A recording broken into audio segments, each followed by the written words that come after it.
अमरावती जिल्ह्यात गत 10 महिनेपूर्वी सर्वप्रथम आलेला कोरोना हा मध्यम वर्गात आणि नजूल वस्तीतच मोठ्या प्रमाणात दिसून आला होता। त्यावेळी दररोज हाती येणारे अहवाल हा नजूल क्षेत्रातच असायचा। नजूल क्षेत्रातील नागरिक त्रिसूत्रीचे पालन करीत नसताना मोठ्या प्रमाणात लागण झाली होती। मात्र आताचा पुन्हा झपाट्याने वाढणारा कोरोना हा उच्च श्रीमंत वस्तीसह मध्यम वस्तीत मोठ्या प्रमाणात दिसून येत आहे। त्रिसूत्री नियमाचे पालन होत असतानाही या परिसरात शेकडो नागरिक कोरोनाग्रस्त झाले आहे। राजापेठ, कॅम्प, साईनगर सारख्या परिसरात उच्च नागरिकांना यावेळी कोरोनाने स्पर्श केला आहे। त्यामुळे नजूल वस्तीत राहणाऱ्या नागरिकांनी आता सावध व्हावे, त्रिसूत्री नियमाचे पालन करावे असे आवाहन मनपा आयुक्त प्रशांत रोडे यांनी विदर्भ न्यूजच्या माध्यमातून नागरिकांना केले आहे।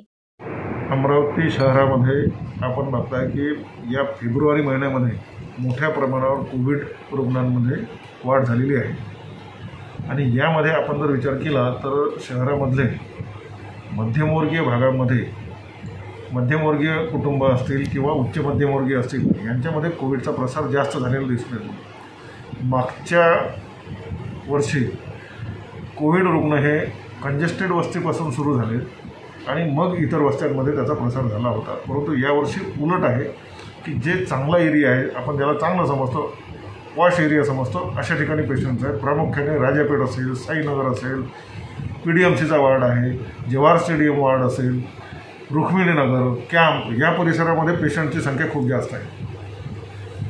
आपल्याला असं दिसतं की या भागामधले लोक मास्कचा सुद्धा वापर मोठ्या प्रमाणात करत आहेत, तरीसुद्धा या ठिकाणी पेशंट्स वाढलेले आहेत।